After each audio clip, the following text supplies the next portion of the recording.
ዛሬ የፍቅረ ማርቆስ ደስታን የሚሳም ተራራን እንወያይበታለን። አንተም አንብበኸዋል፣ እኔም አንብቤዋለሁ። በጣም የሚገርም ልብ ሰቅዞ የሚይዝ ልብን ቡጭቅ የሚያደርግ ስታነበው የሚገርም ድንቅ መጽሐፍ ነው። ማንበብ ስትጀምር ለማቆም ትቸገራለህ። ምክንያቱም የፍቅሬ አጻጻፍ ስልቱ እንደ ውሃ ፍስስ የሚል ነው፣ ፍሎ የሚያደርግ ነው እና እኔም በጣም ነው ርዕሱን የወደድኩት። መጀመሪያ ላይ እስካነበው ድረስ የሚሳም ተራራ ምን ማለት ነው የሚለውን ልክ ግን ስጀምረው ነው የገባኝ እና አንድ ሰው ተግዳሮቱን መሰናክሉን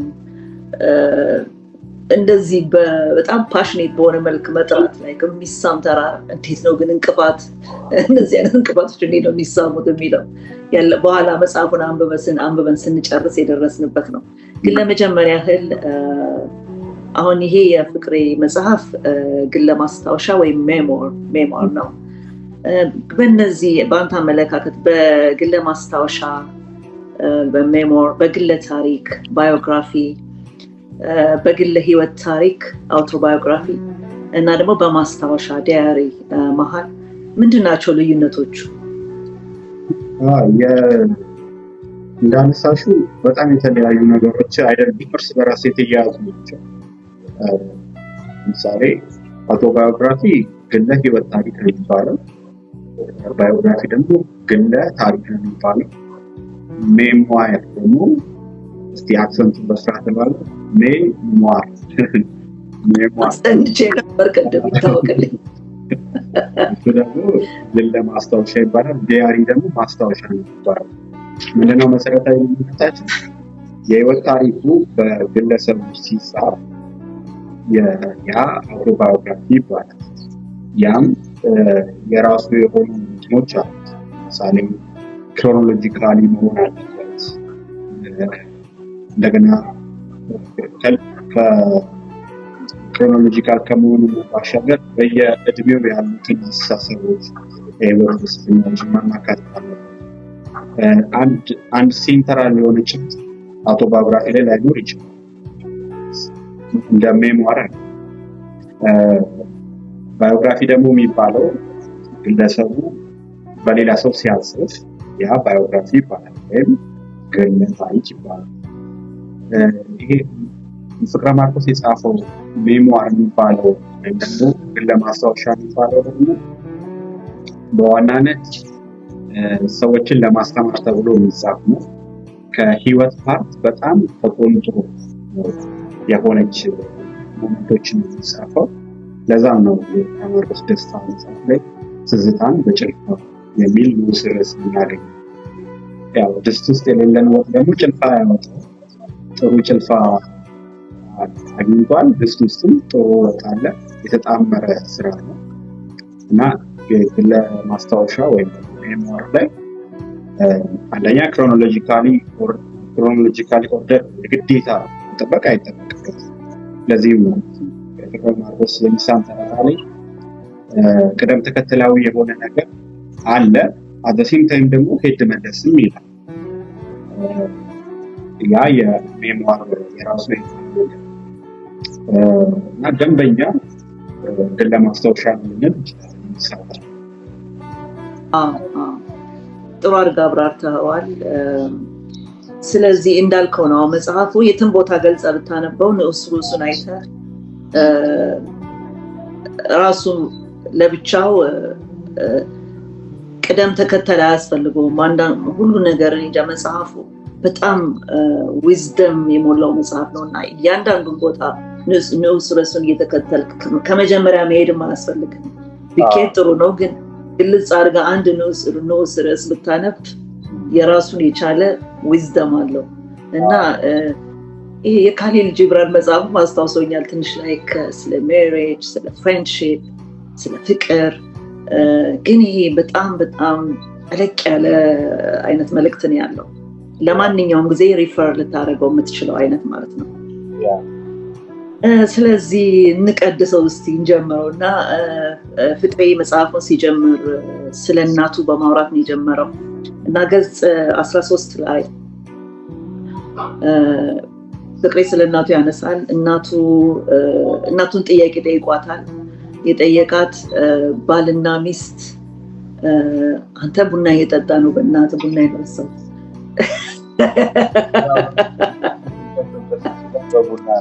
አስቤ ነበር በጣም ኩል ለመሆን በኋላ ቡና ይዤ ምናምን አንተ ሳይ ግን ወይኔ ኤኒዌይ መነሳት አልችልም። ደግሞ ጭራሽ አለ እዚህ ጋር ባዝ አለ። ኤኒዌይ ይሄ በጣም በጣም የገረመኝ ነው። ጥያቄው ባልና ሚስት እንዴት ነው ከአንድ ወንዝ የሚቀዳው የሚል ጥያቄ ነው የጠየቃትና እዛ ላይ የመለሰችው መልስ አለ። እስቲ ገጽ 13ን ብዙም አይደለም አንድ ሰንተንስ ናት።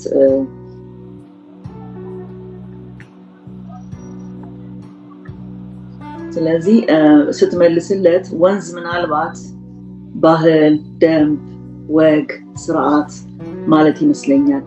ከዚያ ወንዝ ደግሞ ሁሉም ነው መቀዳት ያለበት። ለምን ባልና ሚስት ብቻ? ይሄ በጣም በጣም የሚገርም ኮንሰፕት ነው። ምክንያቱም ባልና ሚስት ከአንድ ወንዝ ይቀዳል የሚለው አባባል ለማሳየት የፈለገው ነገር እንግዲህ ሃርሞኒየስ ፍሎ እንዳላቸው ባልና ሚስት አንድ አይነት እንደሆኑ ስምምነት እንዳላቸው ነው የሚያሳየውና ግን ሁሉም ሰው ከአንድ ወንዝ የሚቀዳ ከሆነ ስምምነቱ ሞር ትብብር ይፈጥራል። ሌላውን ሰው እንደራስ ስለምታየው ከአንድ ወንዝ ስለተቀዳ በምንኖርበት ይሄ የጥላቻና የመከፋፈል ዘመን ላይ እንደዛ አድርጎ ማሰቡ በጣም ብዙ አብሮ የመሆንን አንድን ሰው በራስን የማየት አብሮ የመሆንን ትብብር ይፈጥራል እና የመለሰችው መልስ በጣም በጣም ልቤን ነክቶኛልና ስለዚህ ይሄውና ለእናቱ ያለው ፍቅር በጣም ግልጽ ነው ስናይ። ግን ደግሞ በጣም እሱ አይቶት ያደገው ነገር ምንድነው? እናትየው ለአባቱ የሰጠችው ጥልቅ ፍቅርና አክብሮት ያንን እያየን ያደገው እና ፍቅሬን የማግኘት አጋጣሚ አግኝቼ ነበር። ቦስተን ሄጄ ነበር። በዚህም ትንሽ ጉራ የለንዛ አንተ ባይን አላየኸው ማለት ፍቅሬን ዋሊያ መጽሐፍ መደብር የሚሳም ተራራ ሲመረቅ በአካል አይቼው ነበር። አንተ በያው በጨረፍታ ነው። አብሬ ቡና ጠጥቻለሁ። በቦስተን መንገድ ተንሸራሽሬያለሁ። ክትፎ በልቻለሁ። ቀጣይ አድማጮችም እንዲቀኑ ለማለት ነው። እና ኤኒዌይ በዛን ጊዜ ላይ ጠይቄው ነበር ከአባት ጋር በነበራት ግንኙነት እናትህን ለየት የሚያደርጋት ምንድነው ብዬ ጠየቅኩትና ምን አለኝ? በጣም ይነቀኝ። እሷ አለ እንደ ሰው ዓለምን ለመቀየር ወይም አገርን ለመቀየር አላስፈለጋትም። አብሯት ያለውን ባሏን ግን የባልነት ስሜት እንዲሰማው፣ የወንድነት ስሜት እንዲሰማው እና የአባትነት ስሜት እንዲሰማው አድርጋለች። እና እናቱ የጥበብ ሸለቆ ልበላት በቃ ቤተሰቡን በሙሉ ስር አድርጋ የያዘች ሴንተር ነበረች እና ያ በጣም ለሱ አስተዳደግ ጥሩ መሰረት ጥሎለታል ብዬ አስባለሁና ቢኒ አሁን ያንተን እናት በደንብ ነው ማውቃት። እድሉን አግኝቼ በጣም ነው የምወዳት እና አንተ ከሷ ወንዝ ተቀርተሃል እና ወንዝ የተባለውን ተናግረናል። ባህል፣ ሃይማኖትም ሊሆን ይችላል። ጠቅላላ ግለጸው። ወንዝ ለፍቅሬ እናት ወንዝ ህይወት ነው። ህይወት ውስጥ ደግሞ ምን አለ? እስቲ አንተስ ስለዚህ ወንዝ አብራራ እስቲ ምን እንደተሰማ። በሚሳም ተራራ ላይ የምናገኛት የፍቅረ ማርቆስ እናት በጣም የምትገርመውና ስለ አባቱም ስለ እናቱም ሲናገር ይገርማል። በተለይ ያ አሁን ያነበብሽው ስቴትመንት በጣም የሚገርም ነው። ልብን ሰቅዞ ማለት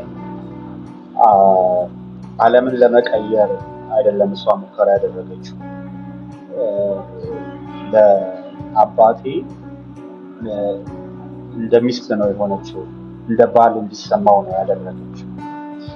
አይ ዶንት ኖ በህይወቴ ቅንጣት ታህል የምታህል መልካምነት ቢኖር ያ ከማዘር የቀዳሁት ነው ብዬ አስባለሁ።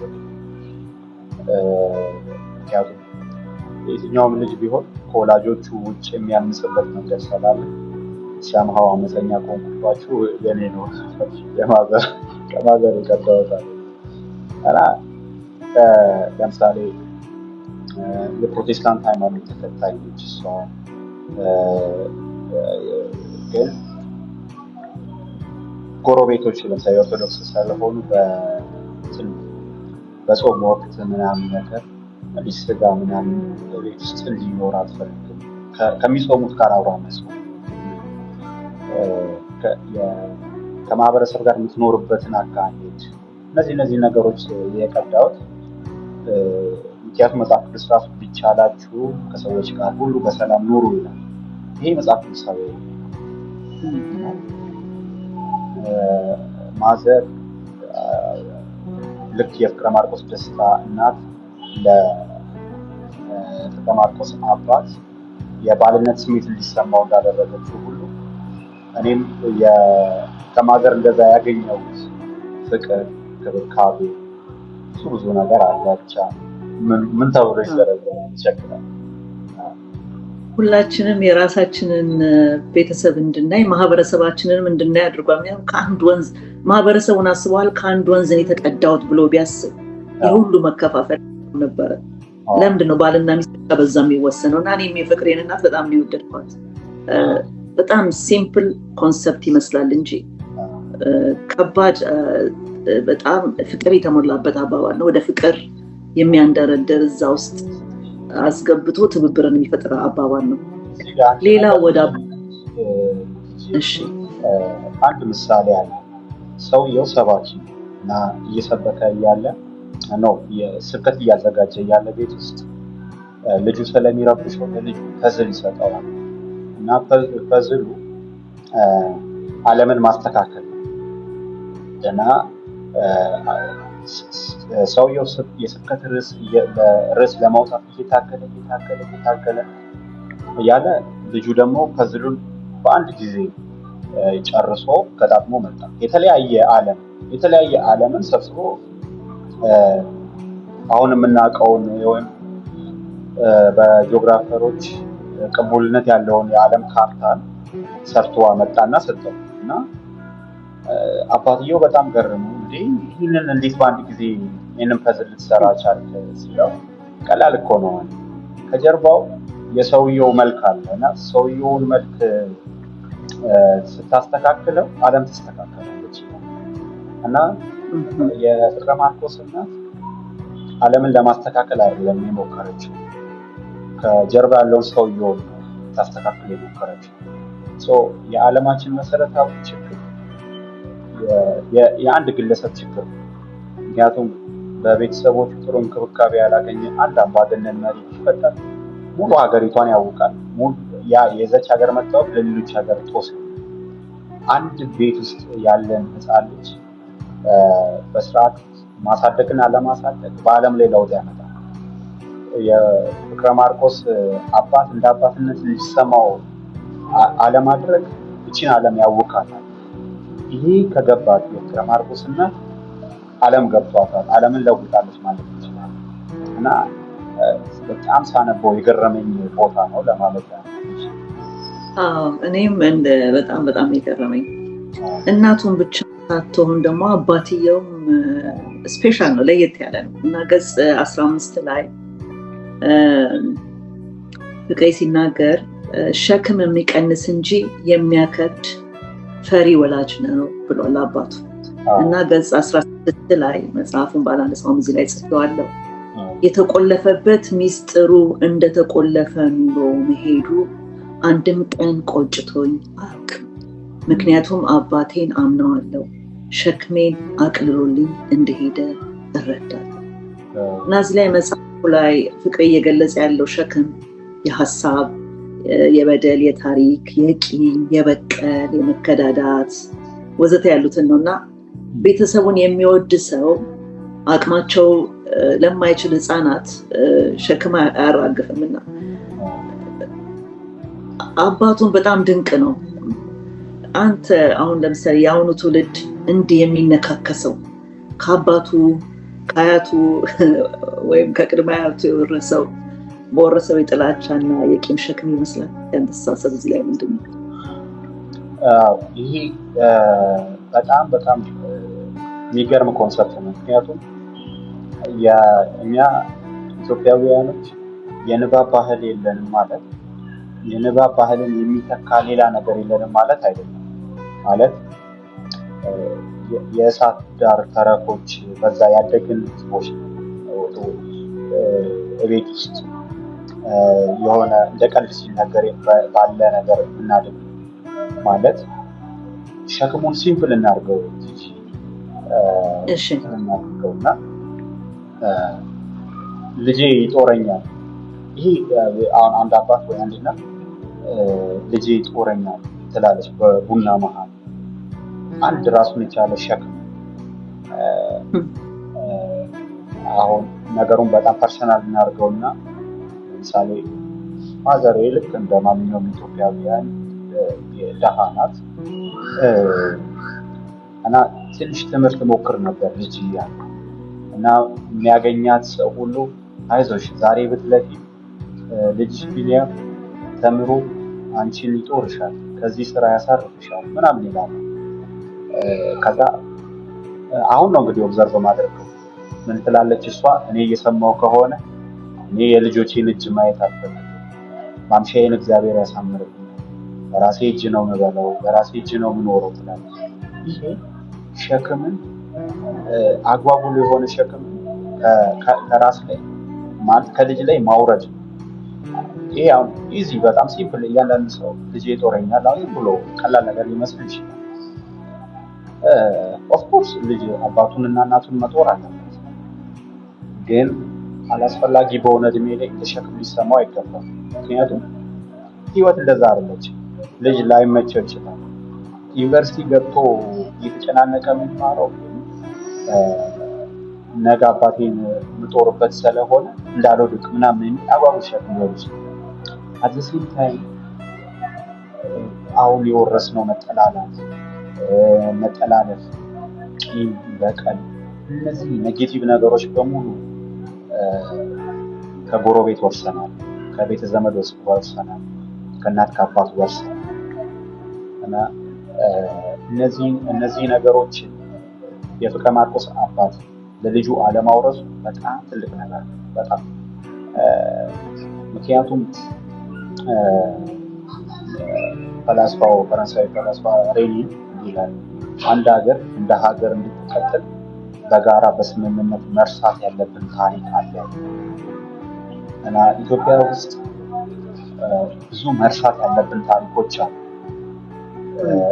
አለበለዚያ እንደ ሀገር መቀጠል ስለሚያስቸግረን ማለት ነው እና እነዚህ መርሳት ደግሞ አንድ የማስታወስ ምርጡ መንገድ ለመርሳት መሞከር ነው። ስለዚህ ያለ ፍቅር ልትረሺው አትችልም።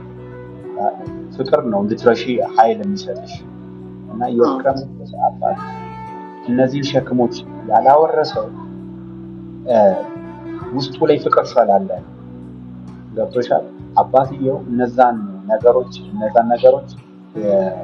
ሸክም ወደ ልጆቹ ያላጋባው የመርሳት አቅም ስላለው እንደዛ አስባለሁ። ልክ ነው። ምክንያቱም አሁን አንተ እንዲያውም በትልቁ ነው ያየኸው እና ፍቅረ ማርቆስ ስለ አባቱ ሲያወራ አባቱ የገዛ እናትና አባቱን አያውቅም፣ አላደገም፣ ዘመድ የለውም፣ በጣም ብቸኛ ነው። ግን አንዴም እንኳን ስለ ብቸኝነቱ ለልጆቹ ነግሯቸው አያውቅም። ይሄ የጥላቻ የቂም ተገፍቼ እንደዚህ ሆኜ የሚል ነገር ተናግሮ አያውቅም። ያ ራሱ ለልጅ አሁን አቅሙ ለማይፈቅድ ልጅ ብዙ እንዲህ አይነት ነገር መንገርም ሸክም ነው። ያንን ይዞ እንዲሄድ ያደርጋል ማለት ነው እና እኛም ከእናትና አባታችን ምን ሸክምን የወረስነው እንድንል ስናነበው ማለት ነው። እኔ አባቴ በ20 እንጀራ እናት አይቷል አባቱ በጣም አክቲቭ ነበሩ እና ሁልጊዜ በቃ ምርር ብሎ ስለሚናገረው በጣም ነው የምወደው አባቴ። ግን እዚህ ላይ በቃ ሳነብ የመጣልኝ እሱ ነውና እንጀራ እናት የሚባል ነገር እንድጸየፍ የሚያደርግ አይነት ሸክም ነው ጥሎብኝ ያለፈው። ምክንያቱም ይቀጠቅጡታል፣ የሚያወራው በሙሉ በቃ እንዴት እንደተገፋ በጣም ይነግረናል በእንጀራ እናት። እና እንጀራ እናት እንደ ሰይጣን አድርጌ ነው መመለከት የነበረው። ግን እዚህ ዓለም ላይ ስታይ ደግሞ እንጀራ እናቶች አሉ፣ በጣም እጹብ ድንቅ የሆኑ እንጀራ እናት ያልወለዱትን አሳድገው ለአቅመ አዳም ያደረሱ በጣም ደግ የሆኑ እና አላስፈላጊ ነገር በአይምሯችን ላይ ሲጫን ሕፃን ሆነን ያንን ይዘን ተሸክመን ሄደን ነው እኛም ዓለም ላይ ያንን የምንረጨውና አንተ ግን የጠቀስከው ሸክም እውነት ትጦረኛል ልጅ ይጦረኛል የሚባለው በቃ ለምንፈለፈለው ለሆነ ነገር እንደ ፋብሪካ ወደ በኋላ ደግሞ እነሱን ለመጦር እንደዛ አይነት ስሜት ከተሰማ ጭንቀት ይፈጥራል እና በጣም ደስ ብሎኛል ያንን ስለገለጽክ። ሌላው ምጠባለክ ምጨምረው የአባትሽ የእንጀራ እናት አይቷል በጣም ሰውየው 20 ሚስት እንደነበራቸው ራሱ ማወቁ በጣም የሚገርም ነው። ከዛ ደግሞ ለምን ሁሉም ክፉ እንደሆኑ አስፔክት ይገርማል። ብቻ ጠቃሚ ነገር አይደለም። ኤኒዌይ ግን እንደው ለመሳቅም ለመጫወትም ነው። ሌላው በጣም ልቤን የነካኝ ያው እንግዲህ ከመጀመሪያው እየሄድን አይደለም፣ ገጽ 27 ላይ የፍቅር የልብ ጓደኛው የተቀጸል አሟሟት እሱን ብናነበው ገጽ 27 ላይ አክቹዋሊ እዚህ ላይ ስላለ አንብበው። እስከ ዛሬ ሰይጣንን በአካል አላየሁትም፣ እንደ ሰይጣን በጭካኔ የተሞሉ ሰዎችን ግን አይቻለሁ። ገድለው እንኳን የማይጸጸቱ ሰው ደግ ሰው ክፉም እንደሆነ ያን ቀን ገባኝ። ተቀጸልና እህቱ እኛን አቅጥናችሁ ፍተሉት ብለው ባስፈተሉን የደንገል ገመድ አንቀው ገደሏቸው። ከዛ በዚያ ግፍ ፀሐይ አልጠፋችም፣ ከዋክብት ዝርግፍ ብለው አልተበተኑም፣ የአባይ ወንዝ ሽቅብ አልፈሰሰም፣ የጣና ሐይቅ ወደ እንቁራሪትነት አልተቀየረም። ተቀጸል እንዳለው ሳንሰቃይ ብንሞት እንዴት ጥሩ ነበር። በጣም ልቤን በቃው አንብቤ ስጨርስ መግደላቸው ሳያንስ እሱ አይደለም ስቃዩ ነው የጨመሩ። አሰቃይቶ መግደል እንስሳ ላይ እንኳን የሌለ አንድ እንስሳ ሊበላ ሲያድን መጀመሪያ የሚያደርገው መግደል ነው እንጂ ሳይገድለው ወይ አይቦጭቀው ወይ መጀመሪያ ይገድለዋል። ይሄ ግን ሰው ደግሞ ከዚህ የተለየ ያደርጋልና ይህን ስታነብ አንተስ ምን ተሰማ? እና ሰዎች ስለማይታየው ሰይጣን ከማሰብ ይልቅ በውስጣቸው ያለውን ሰይጣን ተረድተው ከመጥፎ ነገር መቆጠብ ቢችሉ ብለህ አልተመኘህም? ቢኒ አልተመኘህም? የውስጥ ሰይጣን ሩዋንዳ የዘር ፍጅት ከተካሄደ በኋላ የዓለም ፍትህ ስርዓትን የሚያስከብረው ኃይል በሩዋንዳ የተለያዩ ፍትህን የሚያስከብሩ ሰዎችን ልኮ ነበረ እና ከዛ መካከል አንደኛው ዶክተር ያዕቆብ ኃይለ ሚካኤል ናቸው። ከኢትዮጵያ ተወክለው ሄዱ እና እሳቸው ያለውን አጠቃላይ ሁኔታ ከተመለከቱ በኋላ አንድ ያሉት ነገር አለ። ያም ነገር ምንድነው? በሩዋንዳ የዘር ፍጅት የተካሄደው ነገር ከእንስሳቶች ጋር ማመሳሰል የእንስሳቶቹን ስም ማጥፋት ነው። ይሄ በእንስሳቶች ላይ የሚቃጣ ዲፋሜሽን ነው ይላሉ። እውነታቸው ነው። ምክንያቱም አንድ እንስሳ የራሱን እንስሳ ገድሎ አይበላም። አንበሳ ገድሎ አይበላም። ሌሎችም እንስሳ የራሳቸውን አይበሉም። እና ይሄ በሰው ልጅ ዘንድ ግን ያለው ነገር በጣም አሳሳቢ ነው እና ልክ የፍቅረ ማርቆስ መጽሐፍ ላይ ቀጸላ የሱ ስቶሪ በጣም ልብን ይነካል እና በቅዱስ ቁርአንም ብትሄጂ ሬሳ ክቡር ነው። የሰው ልጅ እንደ ሌሎቹ እንስሳት ሜዳ ላይ የሚቀር ምናምን አይደለም።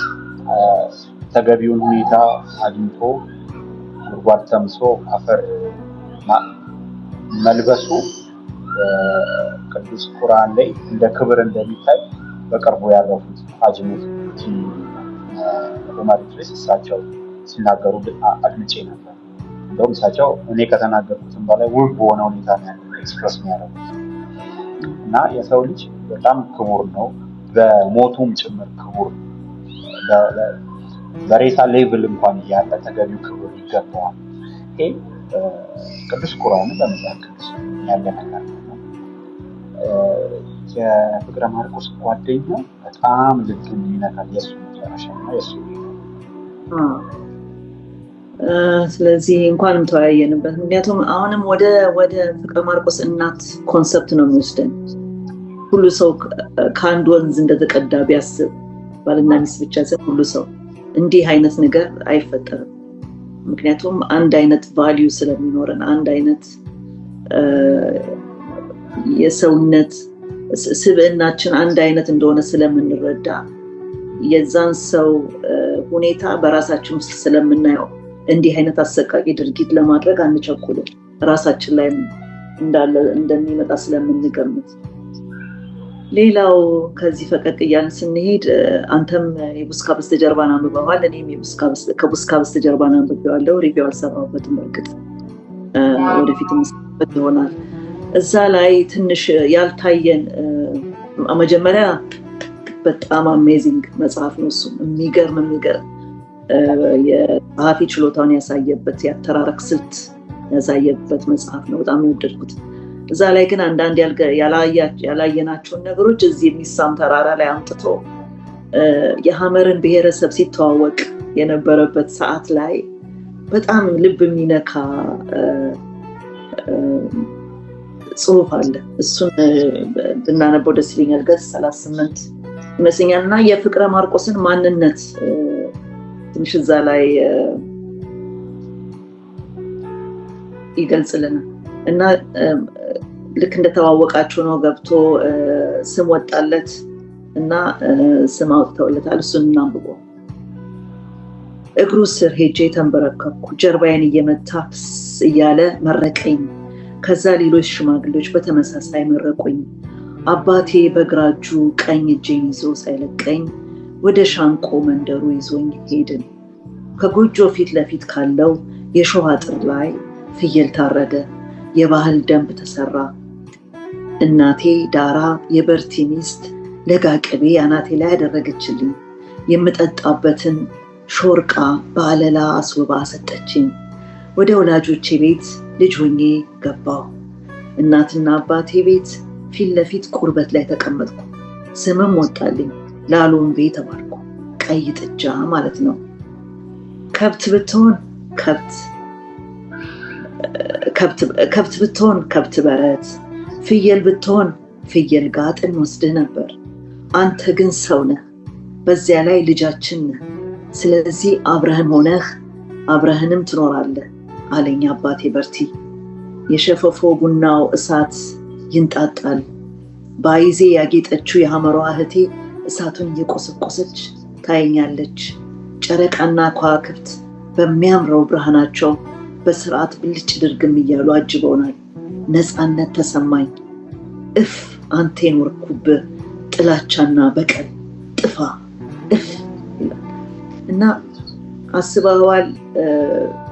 እዚህ መጥቶ የገጠመው ማህበረሰብ ለየት ያለ ነው። ካደገበት፣ ከኖረበት፣ ከሚያውቀው ግን ሙሉ ለሙሉ ማንነቱን መስጠት አባትና እናት ተደርጎለት ስም ወጥቶለት ራሱን ዝቅ አድርጎ ሙሉ ለሙሉ የሰጠበት ምክንያት እዛ ማህበረሰብ ውስጥ የተገነዘበው ጥላቻና ቂም በቀል የሌለበት እንደሆነ ተገንዝቦ ነው እና የቀለለው ነገር ነበር። አንድ ሁለተኛ ማንነቱን የፍቅረ ማርቆስን ማንነትም ያሳየናል።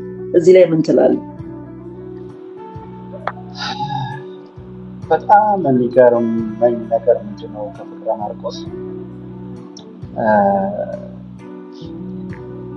ለእንትን ራሱን ሰጥቷል ለጣፈንታ በዩ ለምንድን ምክንያቱም አዲስ አበባ ዩኒቨርሲቲ ግራጁዌት አደረገ በኬሚስትሪ። ከዛ አሁን እድል ነው ለማለት ይቸግረኛል፣ ግን ማለት የምችለው ለሚነፍስበት ንፋስ ራሱን ያስገዛ የሆነ እፉዬ ገላ ነፍስ ነው ያለችው። እኔ ሴስ እጣ ሲወጣ እሱ ኢሉባቡር ደረሰው። ሌላኛው ሰው ደግሞ ወደ አርባ ምንጭ ወደ ጋሞ ጎፋ አካባቢ ምናምን ደረሰው። ከዛ ያለቅሳል። ለምንድን ነው የምታለቅሰው አለው ሲለው አይ እኔ መሄድ የምፈልገው ኢሉባቡር ነበር እና የት ነው የደረሰው? ጋሞ ጎፋ። ችግር የለውም እኔ ፍቅረ ማርቆስ ነው እንግዲህ የሚለው እኔ ኢሉባቡር ነው የደረሰኝ ቀይረሃለሁ ማለት ማለት እንዴት ኤክስፕረስ እንደማደርገው አላውቅም። ከዛ እሱ በዚህ ደግሞ ተደንቀን ሳናበቃ እዛ አርባ ምንጭ ሄዶ ምናምን እጣ ይጣጣላል ተባለ። ለምን እንደዚህ ወደ ጂንካ ምናምን አካባቢ መሄድ የማይፈልጉ አሉ። እንግዲህ በዛም ሰዓት ላይ ጂንካ ገንዘቤን እንካ እኔን አትንካ ነው የሚባለው እና ማንም መሄድ አይፈልግም። እዛም ለመሄድ ራሱን አስገዛ እና አይ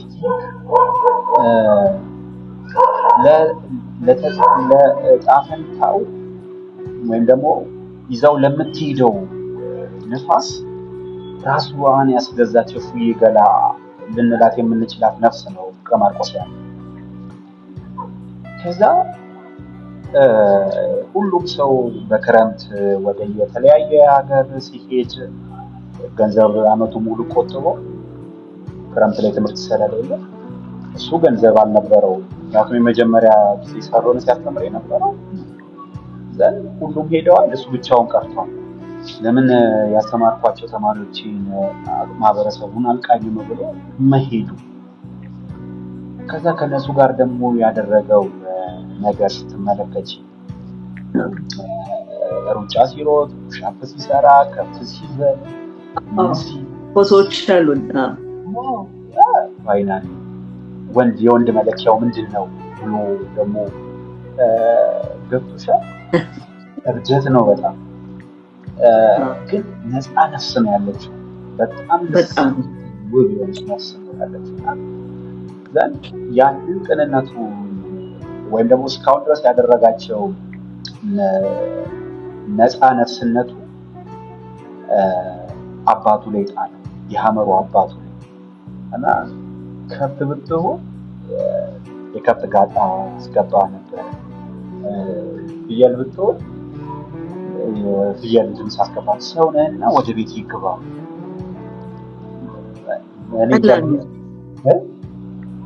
ቀላል ነገር ሆና በጣም ልብ የሚነካ ነገር ነው። ምንም አንፈልግም። ሰው በሰውነት ተቀብለናል ነው በቃ። ቀለም፣ ከለር፣ ማንነት፣ የፖለቲካል አይዲዮሎጂ፣ ሃይማኖት፣ ኮተት ጠቅላላ ተሸክመ የመጣው ዳዝማተር አንተን በአንተነት ሰው ስለሆንክ ብቻ ተቀብለናል እንደማለት ነው። በጣም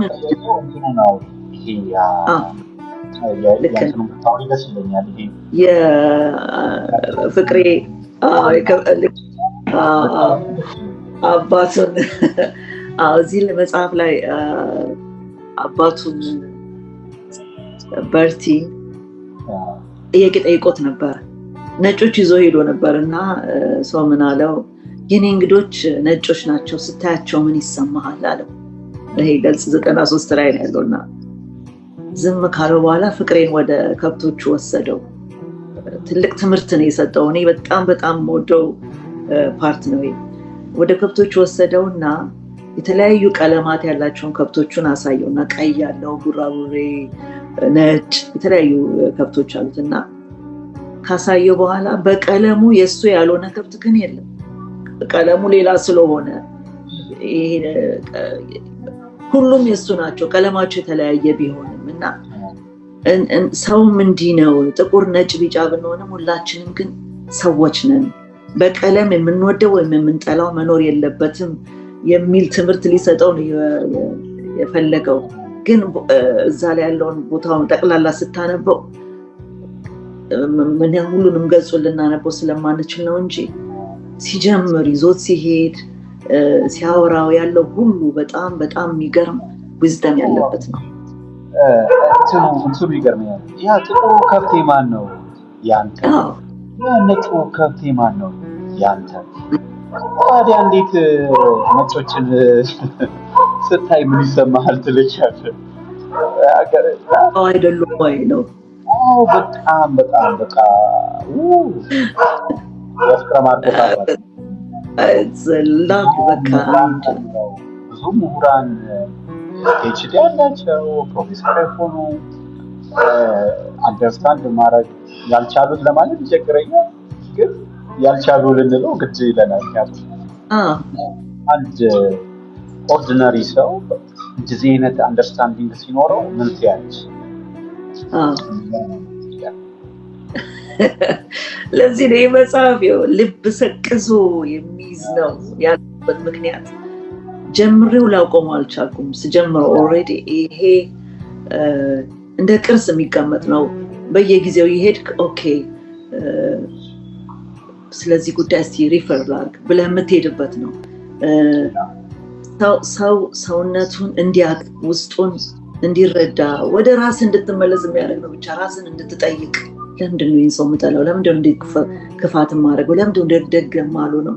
ለምን ሰው ጥሩ ነገር ሲያገኝ ያስደስተኛል? ለምን? ቢኮዝ ይሄ በጣም ማህበረሰባችን ውስጥ በጣም የሚታይ ነገር ስለሆነ ደግሞ ድፍረት በተሞላበት መልኩ ነው የተናገረው። ግን በስነ ስርዓት ነው ያስቀመጠው። ዘለፋ የለውም፣ ስድብ የለውም። በጣም በጣም ብዙ ተሞክሮ ያለው ጸሐፊ ነው። ብዙ መጽሐፍ ጽፏል። ብዙ ተሞክሮችን አይቷል። የሚጠበቅ ነው። መምከር ይችላል። ማህበረሰቡን ለመምከር ቦታው ይመጥነዋል፣ የደረሰበት ቦታ ማለት ነው። ስለዚህ እንደ ምክርም ራሱ አንድ በእድሜ ካንተ የሚበልጥ በትምህርት ካንተ የሚበልጥ በተሞክሮ ካንተ የሚበልጥ ሰው ምክር ሲሰጥ መስማት ተገቢ ነው እና ይሄ በጣም ጥበብ የተሞላበት full of wisdom የሆነ ምክር ያለበት መጽሐፍ ነው። እስቲ ትንሽ እንሳቅ። ፍቅረ ማርቆስ አንዴ ተነስቶ የዘፋኝ ኮሊንግ አለ። ዘፋኝ መሆን ፈልጋል። በቃ መስፈን የሚችል መስሎት ነበርና አንድ ካልቾ ቀመሰ ካስተማሪ ውስጥ። እሱን በጣም የሚያስቅ እናንብበው። ገጽ ስንት ላይ ነው? ገጽ 65 ላይ ቢኒ ምን ታስባለህ? እስቲ ሴናሪዮ ምን እንደሚመስል ነገር አጻጻፉም በጣም ስለሚያስቀኝ ነው። ምን ማለት የስነ ጽሁፍ ውበቱን እኮ ገና አልተወያየንበትም። ታሪኩ ብቻ አይደለም የስነ ጽሁፍ ውበቱ። አንድ ጽሁፍ ፍሎ ሲያደርግ እንዲህ ፍስስ ሲል አይዝህም። በቃ የቃላቶቹ በጣም ከባድ ሆኖ የሚያጨናንቁ አይደሉም። አሰካኩ የቃላት አሰካኩ አጻጻፉ ራሱ በጣም ይመስጥ ነው። ገጽ 65 ላይ መጀመሪያ ገጽ 60 ስለዚህ ሁሉንም ለማንበብ ስለማይቻል በልጅነቴ መሆን የምፈልገው ዘፋኝ ነበር። ማይክ ይዞ መድረክ ላይ መስፈን፣ ሰውን ማስፈንደቅ ወይንም ማላቀስ። መድረክ ላይ ባልወጣም የኤሌክትሪክ ምሰሶ ስር ማታ ማታ ከጓደኞቼ ጋር የተሰበሰብን እንዘፍን ነበር አለ እና ይሄ ምኞት አድጎ ቮለንቲር አደረገ ማለት ነው። በራሱ ፍቃድ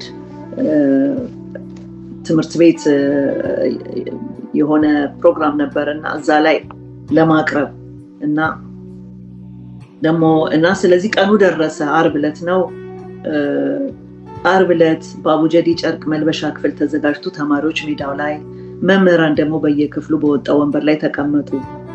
መምህራችን ራሱ ወጥቶ አስተዋወቀና በጉጉት የምንጠብቀው ሙዚቃ ድግስ ተጀመረ። እኔም እየወጣው እየገባው ውዝዋዜን ሳቀልጠው እንደቆየው እንግዲህ መወዛወዝም ይችላል። አሁን ዘፋኝ ነው መሆን ይፈልጋል። ዘፍናለሁ ብሎ ሊያዋጣ ነው እኮ ዘፈን ሊያዋጣ የሚቀጥለው ሙዚቃ ወደ ሱዳን ይወስደናል ብሎ የሙዚቃ አስተማሪያችን ስሜን ሲጠራው ልቤ ለሁለት የተሰነጠቀች መሰለኝ። ጋሼ እጄን እየጎተተ በተለምዶ የቀበሌ ሜጋፎን የሚባለውን አስይዞ ይህን ትጫናለህ ምናምን እያለ ነገረኝ። አልሰማሁትም። ከዚያ ከበሮ መቻችን የመጀመሪያውን ምልክት አሰማ። ወደ ጋሼ ተመለከትኩ። በምልክት ጀምር አለኝ። አንዲት ድምፅ እንኳን ማሰማት ተሳነኝ። ቀስ በቀስ ተመልካቾች ጓደኞቼ ሳቅ ጀመሩ። ሳቁ በአንዴ ወደ መምህራን ተጋባ። እኔ አንዴ በሳቅ የሚያውካካውን ተመልካች፣ አንዴ ጋሼን ስመለከት የሙዚቃ አስተማሪ ፊቱ ጉበት መስሎ ሲበሳጭ አየሁት። ሰው ከመድረክ ላይ አይሮጥም። ቆሜ ጠበቅኩት። ወደ መድረኩ መጥቶ መስፈኛውን ነጥቆ አንዳንዴ ፈገግታ ያስፈልጋል ብሎ ግራጄን ፈጥርቆ ይዞ ይገባ። እንደገባን ቂጤ ላይ ኃይለኛ የካልቾ ምት ሲያሳርፍብኝ ወደ ላይ ጉኜ በቂጤ ተዘረገፍ። የቂጤ ዋንጫ እስኪወልቅ የዛለት የዘፋኝነት መድረክ እድሌ ለቅጽበት ተከፍታ በቅጽበት ለዘላለም ተዘጋች። እና እንኳንም ዘፋኝ አልሆነ ፍቅሬ። ምክንያቱም ይህን መጽሐፎቹን አናገኝም ነበረ። ግን ያስቃል። አንዳንድ ጊዜ እንችላለን ብለን የምንጀምረው ነገር አለ። ብዙ ሰዎች ገንዘባቸውን፣ ጊዜያቸውን በማይሆን ሊሳካላቸው በማይችል ልምድ ላይ ያጠፋሉ። ያንን ይሳካልኛል ብለው በማሰብ ይህ አስተማሪ በካልቾ ቢለው አድኖታል።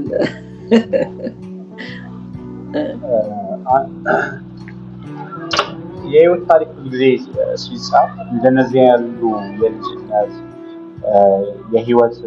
ከህይወት ውደቶች መካከል አንደኛው ይሄ እንደነዚህ አይነት ነገሮች ናቸው። ብዙ ጊዜ ሲጻፍ እነዚህ አይነት ነገሮች ይዘለላሉ እና ፍቅረ ማርቆስ ማካፈሉ በጣም ጥሩ ነው። ምክንያቱም ዝሆንም በልጅነቱ ልጅ ነበር። ዝሆን አይሆንም። በአንድ ሌሊት ዝሆን ሆኖ አይወለድም። ዝሆንም ልጅ ነው። በጣም እንደዚህ አይነት ነገሮችን ማካፈሉ በጣም ይጠቅማል። አሁን ወደ የሚጠቅሙ እንቅፋቶች ከመሄዳችን በፊት አንድ ነገር ልበል። አንዳንድ ጊዜ በህይወት ዘመናችን የሚያጋጥሙን እንደነዚህ ያሉ መምህራኖች ከትልቅ እንቅፋት ይጠብቁናል። እንዴት መሰለሽ? ለምሳሌ አሁን ባደጉት ሀገራት አሁን ኢትዮጵያ ውስጥ እየመጣ ባለው ሁኔታ የሰው ሞራልን ለመጠበቅ በሚል ጥሩ ነው ምናምን ይባላል። እነዛ ሰዎች እነዛ ህፃናት ወይም እነዛ ልጆች በዛ ነገር ላይ ጨርሶ እንቅስቃሴ የሆነ ተስጦ ከሌላቸው ጊዜ ማጥፋት የለባቸው። ምክንያቱም አለቦታው የሚገኝ ነገር ምንም ጊዜ እንቅፋት የመሆን እድል ይኖረዋል። ቆረቆንዳ ፐርፐሱ በቆሎን አዝራሮችን ይዝ ነው። ከዛ ግፋ ሲል ማገዶ ይሆናል። ቱቦ ውስጥ ቢገባ ግን ውሃውን ይደፍነዋል። ስለዚህ ቦታ ላይ ሁሉም ነገር ሁላችንም የተፈጠርንበት ፐርፐዝ አለ። ልክ እንግሊዘኛ መምህር ሂሳብ አስተማሪ መሆን እንደማይችለው ፍቅረ ማርቆስ ደስታ የተጠራበት የስነ ጽሁፍ ጥሪ በሙዚቃ ሊስተጓጎል ነበር እና አንዳንድ ጊዜ እንደዚህ ያለ መምህር ካልቸው በህይወታችን ውስጥ ያስፈልጋል። አንዳንድ ጥሪዎች ከብዙ እንቅልፎች ያነቁናል። አይ ነው ፈኒ ነው። አት ዘ ሴም ታይም ደግሞ በጣም የሚገርም ፖይንት ያለው ቦታ ይመስለኛል። አንዳንዴም በእርግጥ ብቃቱና ሞራሉ ተስጦ ኖሯቸው በኩርኩም የሚገደሉ ሰዎችም አሉ። አይ ነው አውቃለሁ። የሙዚቃ ፖቴንሻል ኖሯቸው ግን በተሳሳተ ዳኝነት እና ፍረጃ ምክንያት ብዙ ተስጦ ተቀብረው ይቀራሉ። አት ዘ ሴም ታይም ደግሞ ያለ ቦታ ሰዎች ያለ መንገዳቸው እንዲሄዱ ደግሞ ሰዎች እንደዚህ ሸንቆጥ ማድረግም ደግሞ ተገቢ እላለሁ እና ወደ ምክንያቱም አሁን ብዙ ጊዜ አሜሪካን አይዶልስ አሁን ፖላንድ ጋት ታለንት እነዚህ በተለያየ ሀገሮች ዘፋኞችን ወይም የተለያየ ስጦታ ያላቸውን ሰዎች አምጥተው እያወዳደሩ አሸናፊ ያደርጋሉ። አንዳንዶቹ የሚመጡት ሊወዳደሩ ምንም ድምፅ የሌላቸው ምንም የማይችሉ ናቸው እና ምን እላለሁ ምናልባት ቤተሰቦቻቸው saying to them በጣም ጎበዝ ምናምን የተባለ በተለይ በውጭ ዓለም በቃ አሁን ፍቅረ ማርቆስ ሆላንድ ሆኖ ልጅ ሆኖ ቢሆን ይሄ ነገር የተፈጠመው አስተማሪው ሲቸግረው አይዞ it's okay ሌላ ጊዜ ታደርጓል በጣም ሴንሲቲቭ ናቸው። አንዳንድ ጊዜ ካልቾ ማስፈላጊ ነው። አመጽን ባናበረታታም ግን አንዳንድ ኢትዮጵያ ደግሞ ይበዛል ጥፊ ማተናገር በካልቾ ምናምን ለማንም ልጅ አንመኘውም። ግን በጣም የሚገርም እንኳንም አነሳ ነው መነሳት ነበረበት። ሌላው ልናነሳው የፈለኩት ነጥብ ገጽ 103 ላይ ፍቅሬ ስለሚጠቅሙ እንቅፋቶች ይናገራልና እንቅፋት ተብሎ የሚጠቅም ነገር አለ ወይ ብዬ ጠይቄው ነበር እና መልሱ አስደምሞኛል። ስለዚህ ቃል በቃል እሱ ያለውን ልድገምና ወደኋላ ስመለከት ያደግኩበት የበሰልኩበት በጎ ነገር አደረግኩበት የምለው በወደቅኩበትና እንቅፋት መታኝ በምልበት ጊዜ ነው።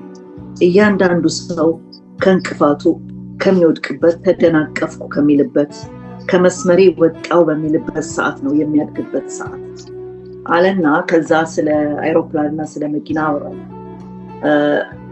አሁን የምናያቸው በጣም በቴክኖሎጂ ያደጉ አይሮፕላኖች እንዲፈጠሩ በጣም ብዙ አይሮፕላኖች ሰማይ ላይ ጋይተዋል በሙከራ። የመጀመሪያው አይሮፕላን 7 ደቂቃ ነው የቆየው አሉ። 7 ሰከንድ 7 ደቂቃ እርግጠኛ አይደለሁም። ግን ኮንሰፕቱ ምንድነው?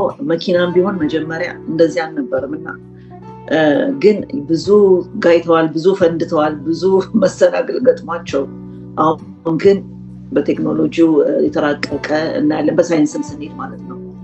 እና ይሄ የሚጠቅሙ መሰናክሎች እንቅፋቶች ለዚህ ነው ይሄ የሚሳም ተራራ የተባለበት ርዕሱን ወደ ርዕሱ ይወስደናል። ስለጠቀመው ነው እንቅፋቶቹ ጠቅመውት ስኬት ላይ ስላደረሱት የሚሳም ተራራ ብሎ መጽሐፉን የሰየመበትን ምክንያት ለዚህ ነው። እስቲ ስለሚጠቅሙ እንቅፋቶች ምን ትላለብኝ? ሁሉም እንቅፋት አይጠቅምም የሚል የራሱ የሆነ ትርጓሜ አለው። የሚጠቅሙ እንቅፋቶች ከሚለው ቃል ብቻ ራስነስት እኔ በጣም የህይወቴ ትልቁ መርህ ምንድነው? አንድ የእጭ ስቶሪ አለ። እጭ እንቁላል ውስጥ ባለበት ሰዓት ላይ በጣም ይጨናነቃል። እንቁላሉን ብሬክ አድርጎ እስከሚበር እስከሚወጣ ድረስ እና እንደው እንቁላል ውስጥ ያለውን አጠቃላይ ሁኔታ የምናይበት ካሜራ ሊገጠምልን ኖሮ በጣም እናዝንላቸው ነበር። ከዛ ያንን አዝነን እንቁላሉን ብሬክ ብናደርግባቸው እኛ ብንሰብርላቸው እንቁላሉ ይወጣሉ። እነዛ እጮች ጥቂት እንደዚህ በረው ይፈጠፈጣሉ።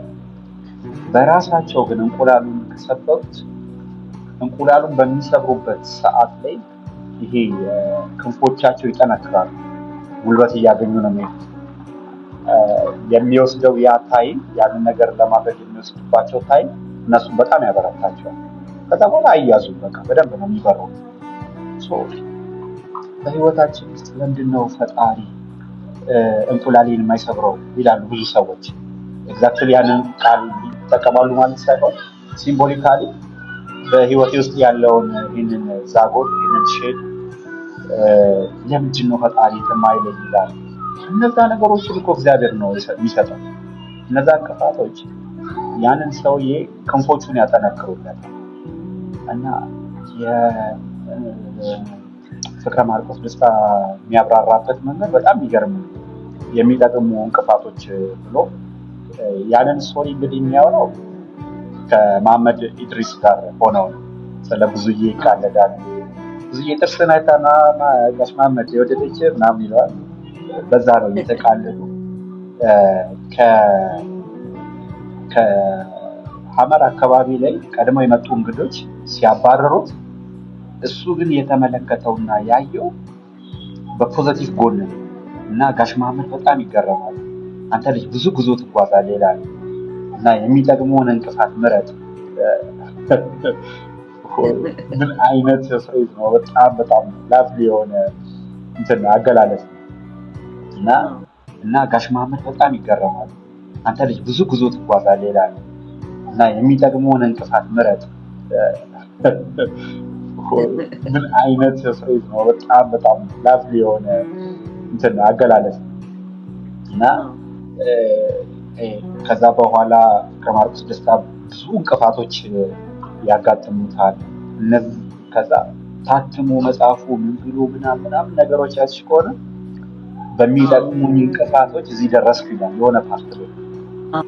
መጽሐፉ ሲወጣ ያ አንብቦት አንደኛው ፕሮፌሰር አይ ቲንክ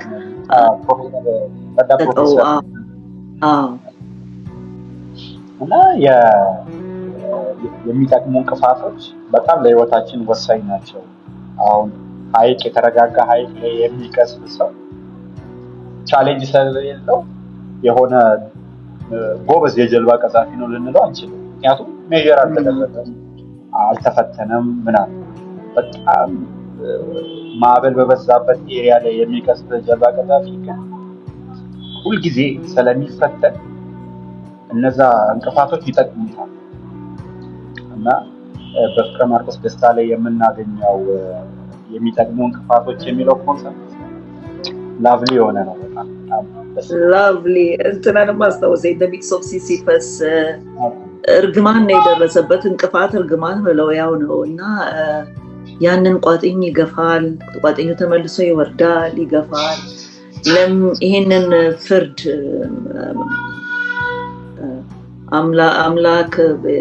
አምላኮቹ የፈረዱበትን ፍርድ ከውጭ ሆነን ለምናየው ሲሲፈስ ላይ በጣም ነው የምናዝንለት። ግን ደግሞ ምናልባት ጡንቻውን አበርትቶት አጠንክሮታል። ያን በማድረጉ ምናልባት ያንን በማድረጉ የራሱ የሆነ ጥቅም ሰጥቶታል ብዬ አምናለሁ። እና ለእኔም በጣም ትልቅ ትምህርት የሰጠኝ ቦታ ነው። እና ውድቅ ነገር ዋናው መነሳት ነው ብሏል ፍቅሬ። ወድቆ መቅረት አይደለም። ስለዚህ መውደቅ አለ፣ ህመም ይገጥማል፣ መሰናከል ይገጥማል። ዋናው ተነስቶ እንደገና መጣር ነው እና ከዛ ከተማ መማር ማለት ነው። ከዛ እንደዚህ ነው መጽሐፉ እንግዲህ። እና በጣም ኢሞሽናል ወደሆነው አስፔክት ልንገባ ነው። ሬዲ ነህ?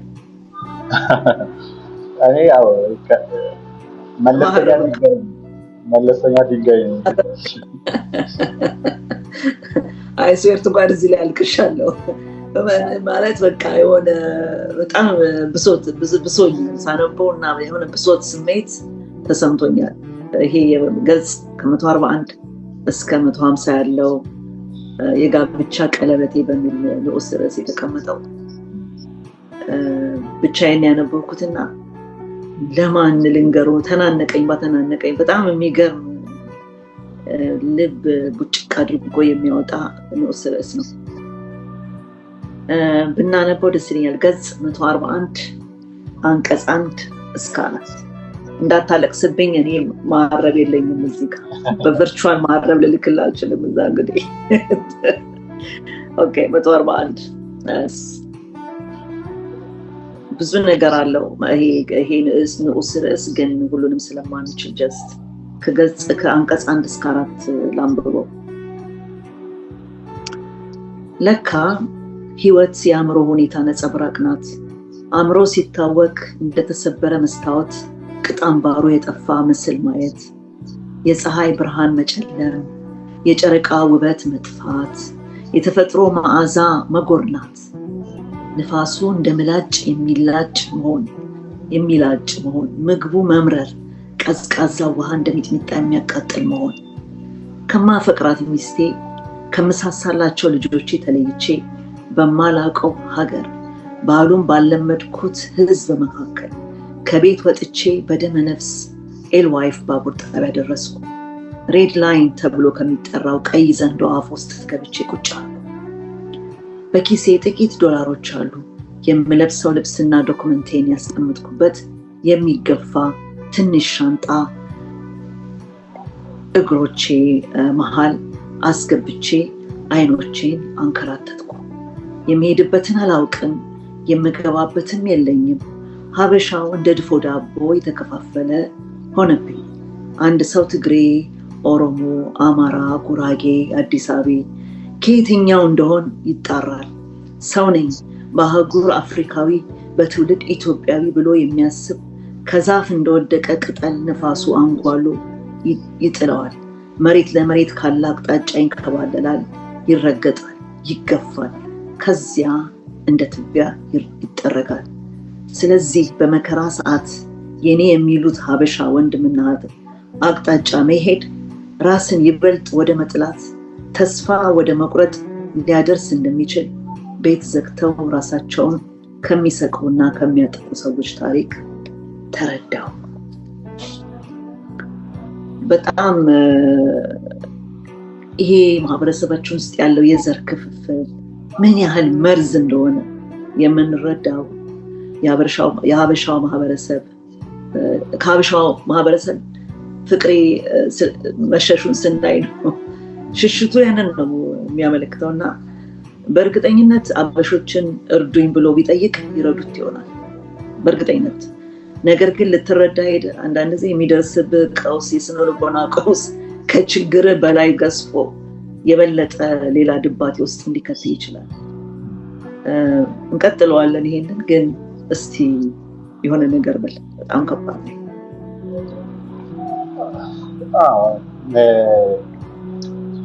አንድን ሰው የምንረዳበትን ፐርፐዝ አለማወቅ ነገሩን በሙሉ የሚያመሰቃቀል ይመስለኛል። ሰዎችን ለምንድን ነው የምንረዳው የሚለው እንግዲህ መጠናት ያለበት ነገር ይመስለኛል። በተለይ ኢትዮጵያውያን ለታይታ ነው፣ ለሰውየው ነው፣ ለራሳችን ነው፣ ለፈጣሪ ነው? ግራ የገባው ነገር ነው ያለው። ምክንያቱም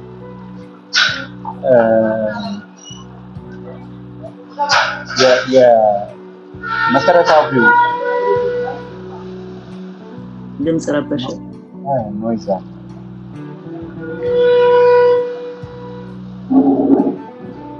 ደግሞ በጣም ሄቪ ሳብጀክት አጭር ነገር ነው የምናገረው። ከዛ ወደ ቀጣዩ ሁኔታ ስለ ሆምለስነስ ገባለሁ። እሺ የእርዳታ የመጀመሪያው ትልቁ ዋናው ነጥብ የሚመስለኝ እኔ በግሌ ሰውየውን ከተረጂነት መንፈስ ማላቀቅ እና ብዙ ጊዜ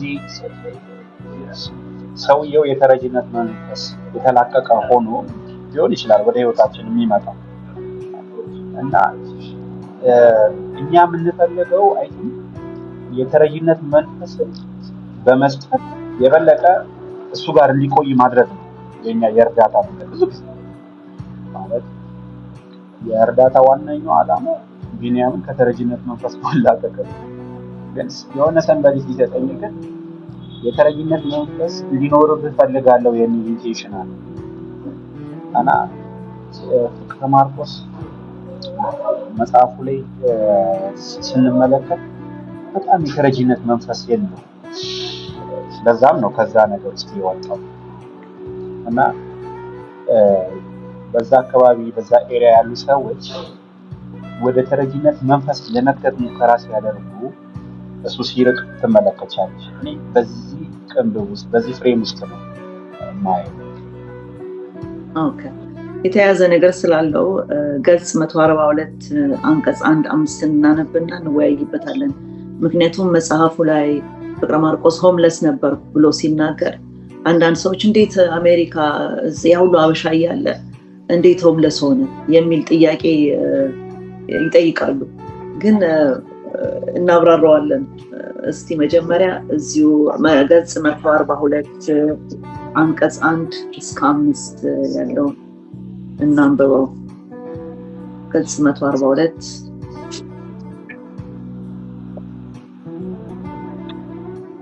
አንቀጽ 1-5 የአበሻው ፍቅር የሚታየው ህይወት ትክት ምርር ስልችት ብሏቸው የሞቱ ሰዎች ሲቀበሩ ነው። ቀብር ይደምቃል። ሰው የራባቸው ብቸኝነት ሲያንገሸግሻቸው እየገላመጠ መንገድ እያሳመረ የሚሄደው ሁሉ አለባበሱን እያሳመረ በቀብራቸው ይሰበሰባል። ይብላኝ ህልሙ ተቀጭቶ ለሞተ፣ ይብላኝ አጋዥና ረዳት ፍለጋ ተቅበዝብዞ ዳክሮ ለሞተ፣ ይብላኝ አቅጣጫ ለመጠየቅ ሲቀርብ የሊማሊሞ አቅጣጫ ሲጠየቅ የጆሃንስበርግ አቅጣጫ ለተሰጠው፣ ይብላኝ ቀድሞ በመጣው ስደተኛ ያውም ከአንድ ሀገር በኋላ በመምጣቱ ሞራሉ እንደ በቆሎ ለተሸለቀቀው፣ የፍርድ ገምድል ሞራሉ እንደ ጌሾ ለተወቀጠው፣ ከሁሉም በሰው ሀገር ሰውነቱን ያጣ በቤተሰብ በተቧደነ አደባባይ ወጥቶ ዳውን በሚል አታካች አዝማች ዘረኝነትን ሲኮንን አንድነትን ሲመኝ መስማት ያማል፣ እርድብን ያደርጋል። ሳይሻሉ ማውገድ ሳይሆን መምሰል የበዛበት አደባባይ ትርኢት ይከብዳል። ስለዚህ እንደ አሮጌ ማንኪያ ወደ ውጭ ስወረወር የአበሻ እጅ ከማይ ወደ ሞት ጉሮሮ መሄድን መረጥኩ፣ በብርድ በምግብ እጦት በብቸኝነት ለመሞት። ስለዚህ አበሻው ከሚኖርበት አበሻው ወደማይኖርበት ለመሄድ ወሰንኩ። ባቡር ውስጥ ለመጀመሪያ ጊዜ ጃኬት ደራርበው ፌስታል ተሸክመው ሻንጣቸውን እየገፉ በባቡር ክፍል የሚጎለቱት በየባቡር ማቆሚያው የሚንጎላጁት ቤት የለሾች ናቸው። እኔም ቤት ሳይኖረኝ ኖሬ ያውቃለሁ። የአሜሪካውን ቤት የለሽነት ግን ይለያል እያለ የዛን ጊዜ ላይ የገጠመውን ሁኔታ ያስረዳል። ምንድነው ሆምለስ የሚባለው ተርም? አንድ ሰው ሆምለስ ሲሆን ሰው ቤትም ሶፋ ላይ ብተኛ ሆምለስ ነህ፣ ቤት የለም። አሜሪካ ውስጥ መኪና ውስጥ እያደሩ ስራ የሚሄዱ ሰዎች አሉ። ቤት ስለሌላቸው ሆምለስ ነው የሚባሉት እነሱ።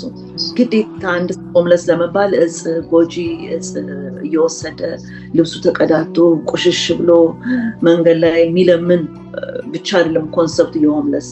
የሆምለስ ኮንሰፕቱ ማረፊያ ለራሱ የሚሆን ቤት የሌለው ሰው ጠቅላላ ሆምለስ ነው። እና ፍቅረ ማርቆስ ሆምለስ ነበር ብሎ የጠቀሰበት ተርም እዚህ ላይ ቤት አልነበረው የሚያድርበት የኔ የሚለው ጎኑን የሚያሳርፍበት ቤት አልነበረው። አበሾች ስላልረዱትም ሳይሆን ስላልፈለገም ነው። ምክንያቱም ክብሩን፣ ሞራሉን፣ የስነ ልቦና ጤናውን መንከባከብና መጠበቅ ይፈልጋል። እዚህ እኔም አሁን ሆላንድ ውስጥ ምሳሌ ብናገር፣ ለምሳሌ እኔ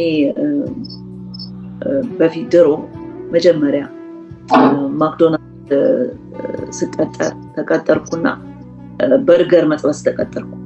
ከዛ በርገር ስትጠብስ አንዳንዴም ሽንት ቤት ታጸዳለህ እና ኮፍያ አለኝ፣ ዩኒፎርም ለብሻለሁ እና የመጀመሪያ ሳምንቴ ነው። በቃ ብላለቃይ ማሳየት ትፈልጋለሁ። ተፍ እያልኩ ነው። አበሻ መጣች። አበሻ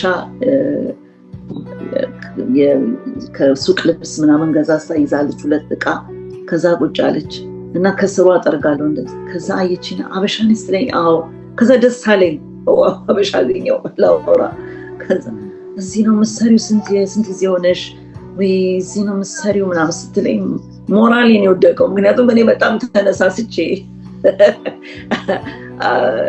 ከቤቴ እንኳን ስወጣ ዩኒፎርም ወደ ስራ ሄድኩት። ምክንያቱም ዳትማች አይ ዋዝ ሶ ፕራውድ ራሴ ፈልጌ ስራውን ስላገኘሁትና በመስራቴም ደስታ ስለተሰማኝ ገንዘብም ስለማገኝበት ቤት ተጎልቶ ዌልፌር ከመሰብሰብ ወጥቶ መንቀሳቀሱ ጥሩ ስለሆነ። ግን የኔ የምትለው አንዳንድ ጊዜ የሚያወድምህ አለ እና የዛን ጊዜ ለመቅረብ ጓግተህ ብነው ባላናገርኳት ነው ያልኩት። ምክንያቱም ከባድ እኮ ነው እዚህ ምናምን በቃ ሞራሌ ስብርብር። እሷ የጠፈር ተመራማሪ ነው የምትመስለው። ገብቷል? አንቺስ ምንድነው የምትሰሪ? ስራ የለኝም ስትለኝ ሳቄ መጣ። ሄድኩ ጥያት፣ ግን ገረመኝ።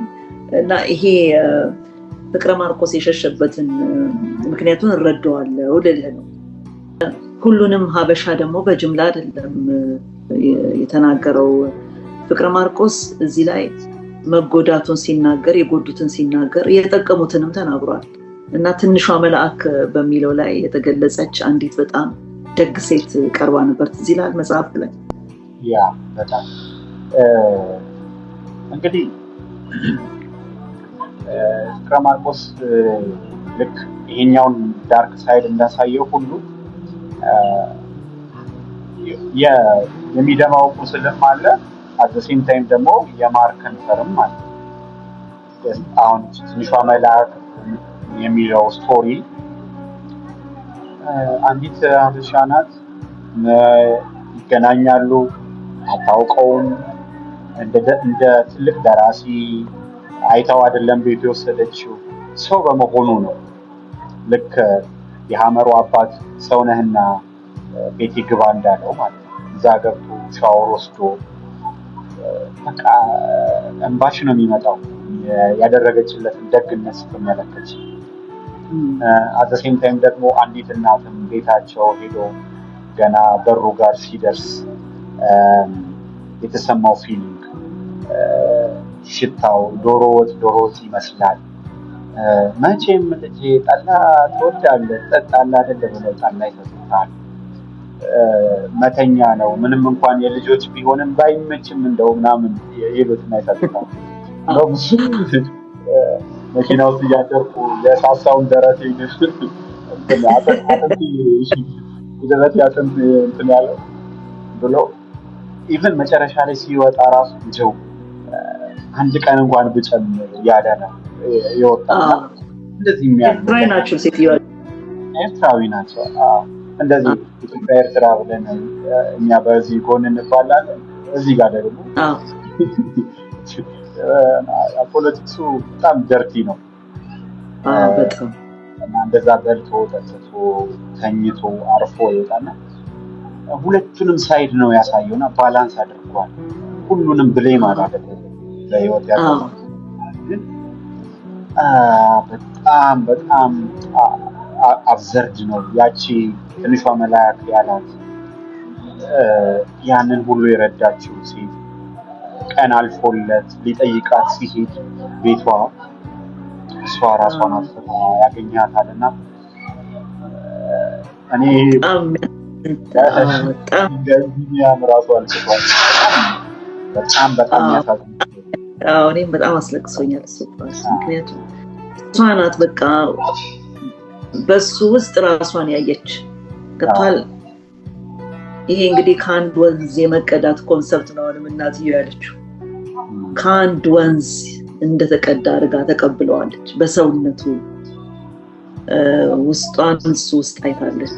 ስለዚህ ምንም ማብራሪያም አላስፈልጋትም። ማነ ዘር ምንድነው? ስንት ዓመት ሆነ እዚህ አሜሪካ ከመጣ? በፊት ምን ነበርክ? ጸሐፊ ነበርክ ወይ? ስንት ነገር የጠየቀችው ጥያቄ የለም። ታጠበ፣ በላ። በቃ በጣም የሚገርም ነው። ብቻ በጣም ተሳዝናል። እሷ ይሄ ታሪክ ለኛ ለመማር ያቀርባል። በህይወት ባለመኖሯ በጣም ያሳዝናል። ወደ ቀለበቱ እንሂድ። የፍቅረ ማርቆስ በጣም በራበው ጊዜ ሊያደርገው በጣም የማይፈልገውን ነገር አድርጓል እና እዚህ ላይ ገጽ 149 ላይ ስለዚህ በረሃብ ላለመሞት የጋብቻ ቀለበቴን ለመሸጥ አሰብኩ። ይህን በማሰቤ ራሴን ጠልቼ አለቀስኩ። እንባዬ ግን ወደ ውጭ አልፈሰሰም። የእንባዬ ምንጭ እየደረቀ ስለሄደ ወርቅ እንገዛለን እንሸጣለን ወደሚል መደብር ፈራ ተባ እያልኩ ተጠጋው። ቀለበቴን ከጣቴ አውልቄ ያየሁት 2000 ዓመተ ምህረት ተጽፎበታል። ጋብቻ የፈጸምኩበት ዓመት። ያ ህይወቴን ወደ አዲስ ምዕራፍ የቀየረው የፍቅርና ደስታ ቀለበት ሊሸጥ ከጣቴ ወለቀ። May I help you አለኝና ሻጭና ገዥ። እዚያ አሜሪካን ሀገር ሻጭና ገዥ፣ ሰጭና ወሳጁ፣ አበዳሪውና ተበዳሪው ሁልጊዜ እንደ ሳንቲም ገጽታ አንድ ላይ ናቸው። የጋብቻ ቀለበቴን ለመሸጥ ነበር አልኩት። ስሜትም አልሰጠው። የጋብቻ ቀለበቴ የሚለውን ትቶ ለመሸጥ ነበር የሚለውን ሰምቶ ቀለበቱን ወስዶ አየና መዘነው። ለማዘን ጊዜ የለውም ትርፍ ለማግኘት እንጂ 80 ዶላር አለኝ። አይኔን እያቁለጨለጭኩ በምልክት ተማጸንኩ። ትሸጣለህ? አዎ አልኩ። ዶላሩን ቆጥሮ ትዝታይን ክብሬን የያዘውን ቀለበቴን በትንሽ ገንዘብ ቀማኝ። አለቀስኩ በእንባ አልባ አይኖቼ። ልቤ ስብርብሩ ወጣ። በአንድ ጊዜ ባዶነት ተሰማኝ፣ ከሃዲነት ተሰማኝ፣ ሽንፈት ተሰማኝ። እንደ ኦቴሎ እፍ አልኳት ፀሐይን፣ እፍ አልኳት ጨረቃን፣ እፍ አልኳቸው ከዋክብትን። ከቀናት በኋላ ደም ስሬን በጥሶ ህሊናዬን አሳክሮ የህሊና ክብሬን ትቢያ ላይ ያንከባለለው ገንዘቤን ጨረስኩ። ሰው የገዛ ጣቱን ይፈራል። ጣቶቼን ማየት ፈራው። ስቀመጥም ስሄድም ከሚያስጨንቀኝ ጥያቄዎች መሸሽ ተሳነኝ። ለምን ጌታዬ ሆይ ይህን ለእኔ ይገባል? ለምን? ስቀመጥ ስቆም ስራመድ ተኝቼ ስነቃ አእምሮዬ ውስጥ ሳያቋርጥ የማስበው ነበር። ህሊናዬ እረፍት አጣ። ሻወር ያላገኘ ገላዬ ለእኔም ለራሴ ፓወርፉል ኤክስፕሬሽን። ይህንን ማውራት ጽሁፉን ማቃለል። እምልህ ሰውነህ ይርብሃል። እኔ ተርቤ አላውቅም። ስለዚህ ተገድጄ የሆነ ነገር አድርጌ አላውቅም። በዛ ግን ራሴን እዛ ውስጥ መክተት እችላለሁ።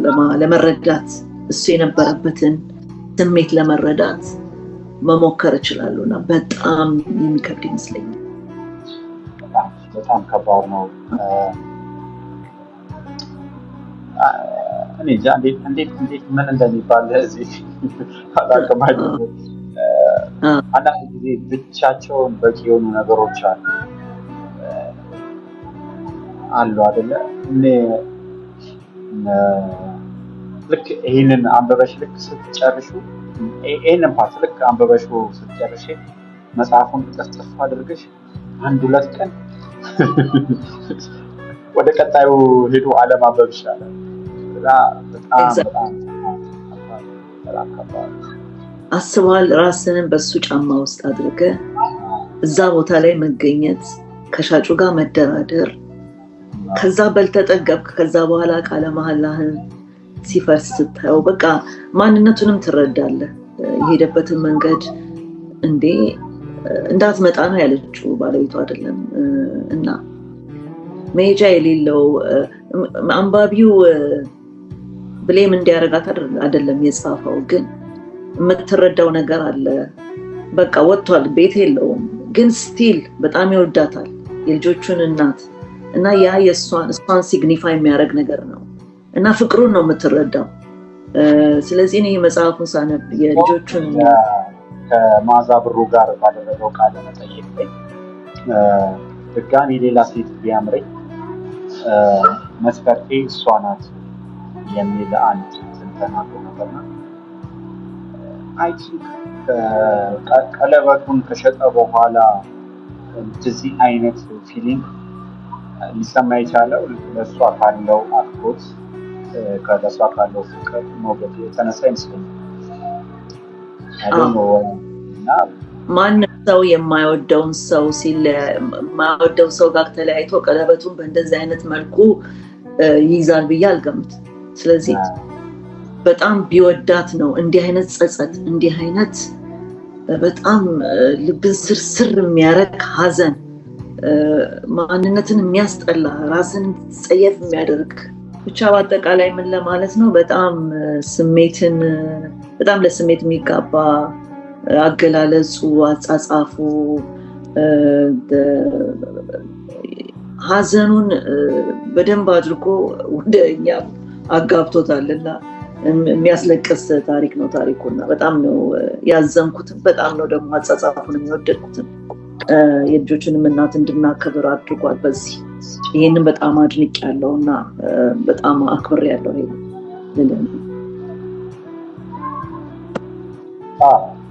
የገጽ 158-159 ያለው ቤት ያከራዩት አበሾች እንዴት እንደጎዱት ያለውን አንዱ ቪዲዮና ፋይናላይዝ እያደረግን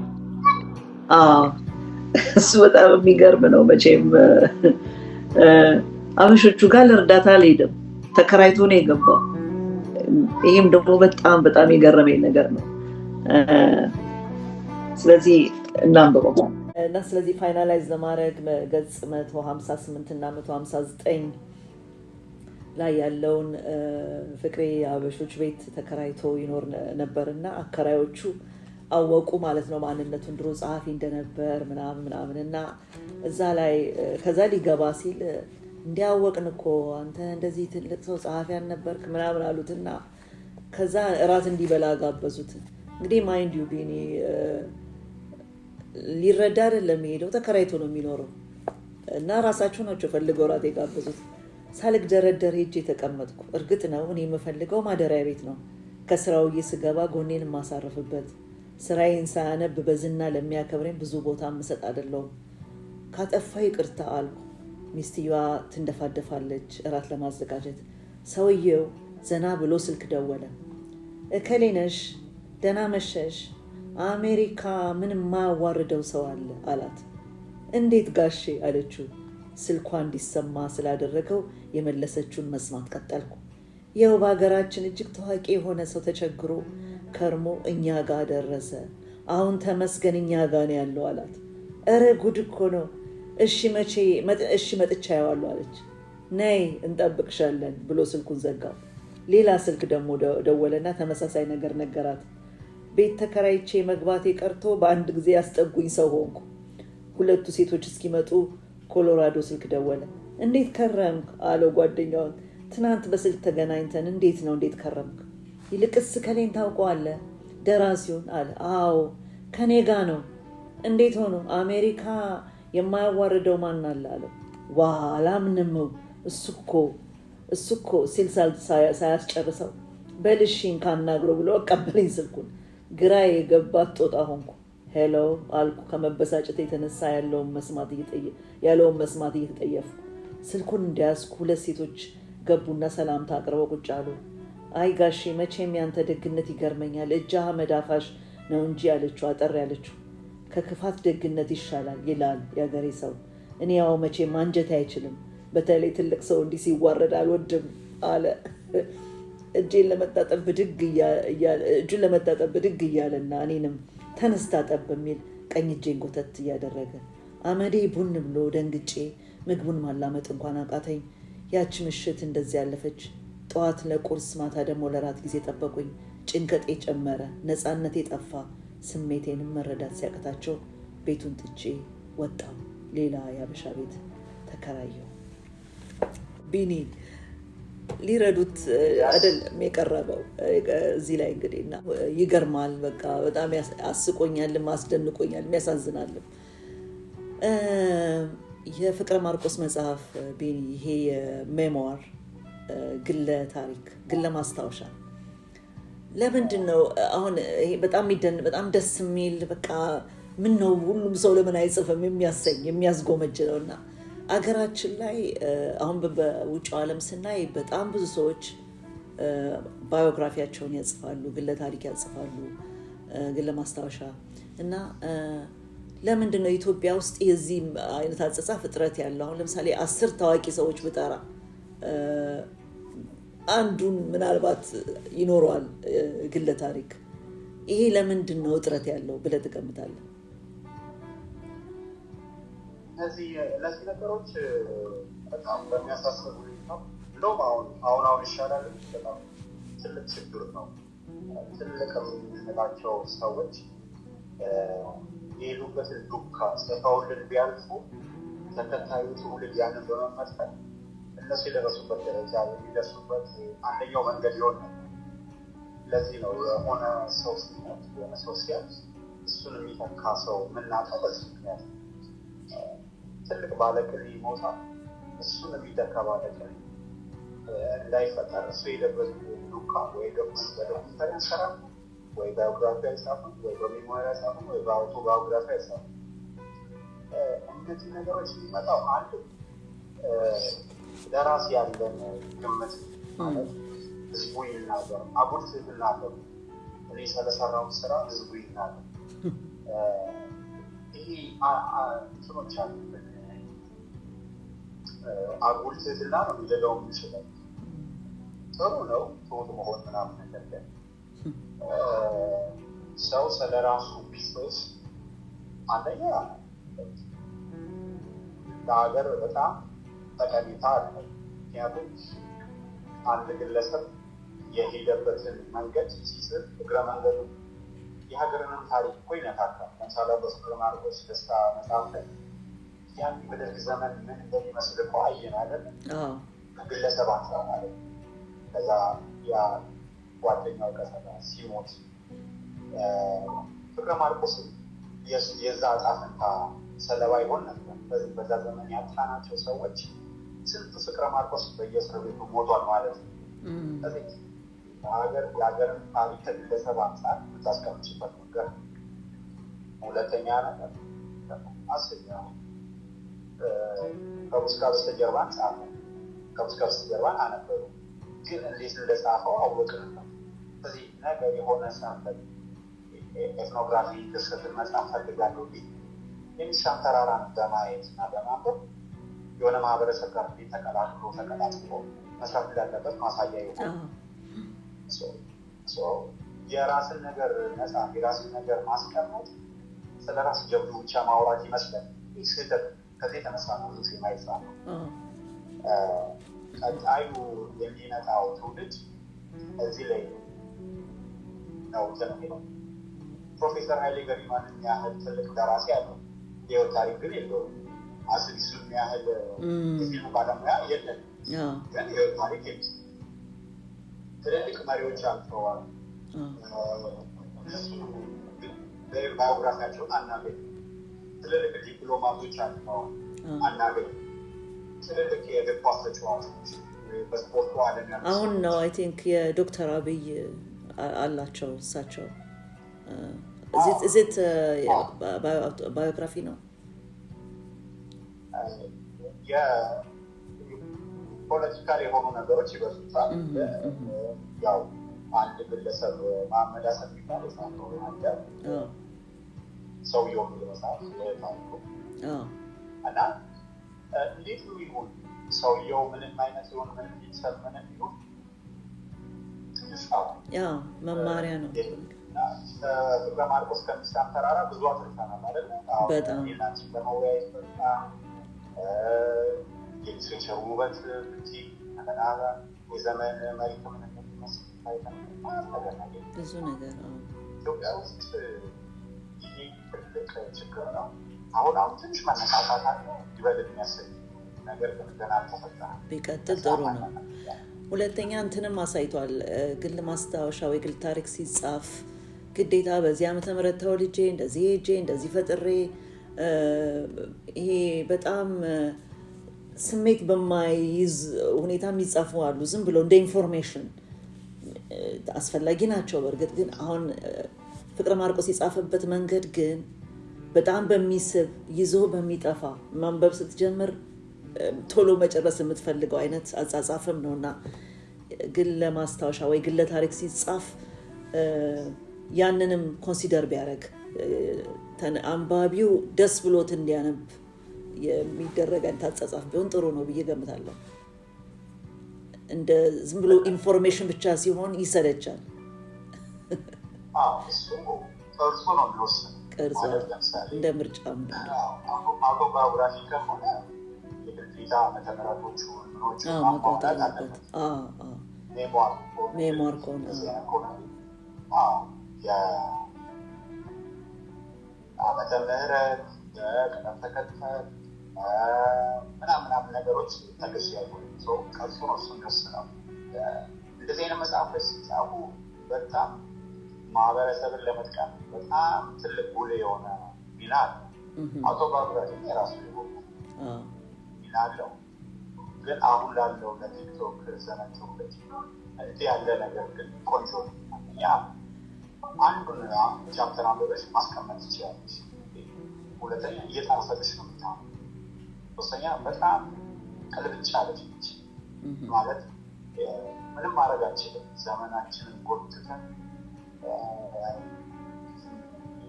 አሁን ያለውን ትውልድ የሆነ 900 ፔጅ ምናምን ስትሽ ተስነብበት ታይ ማለት ነው። ከባድ ለማርቆስ በነገራችን ላይ ያላነሳናቸው አድማጮቻችን እንዲያውቁት የምንፈልገው ያላነሳናቸው በጣም ብዙ ነገሮች አሉ እዚህ መጽሐፍ ላይ ከጊዜ አንጻር ፍቅረ ማርቆስ ስለ ፍቅረኞቹ የገለጸበት ከልጅነት ጀምሮ ያፈቅራቸው የነበሩ ሰዎችን የገለጸበት መንገድ በጣም ብዙ አለ። የፍቅር አካሄዱ እሱ ሁሉ በጣም ፈን የሆኑ የሚያሳዝኑ እንድናሰላስልባቸው የሚረዱ በጣም ብዙ ነገሮች አሉት። ከጊዜ አንጻር ግን እኛ በቃ ነካን የምንላቸውን እንደው ቆጥበን ያመጣ ነው እንጂ መጽሐፉ የሚጣል ነገር የለውም። ያንንም አድማጮች እንዲያውቁትና አንባቢዎች መጽሐፉን ቢያነሱት እና ቢያነቡት በጣም ይጠቀማሉ ብዬ 100% እናገራለሁ። ባይዘዌ ፎቶዎች አሉት ከቡስካ በስተጀርባ ላይ የነበረውን የሚያሳይ ከአባቱ ጋር ከወንድሞቹ ጋር ያለ ማለት ነው ፎቶዎች አሉት። እና ይኸው ነው ቢኒ።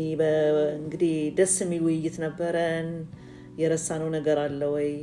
ግን በጣም ደስ ይላል ስለ መጽሐፍ ማውራት። እንግዲህ የሚቀጥለው መጽሐፋችን እናያለን ምን እንደምናደርግ። አዎ ሳናበዛ በወር አንዴ እንኳን ከመጣን። ምን አልክ ቢኒ? ሶሪ እያወራው እየለፈለፈ። በወር አንዴ እንደዚህ እናደርጋለን። ደስ ብሎኛል። አመሰግናለሁ። ስለዚህ ዊ ሪኮመንድ ለማለት ነው መጽሐፍ ንባብ ይስፋፋ።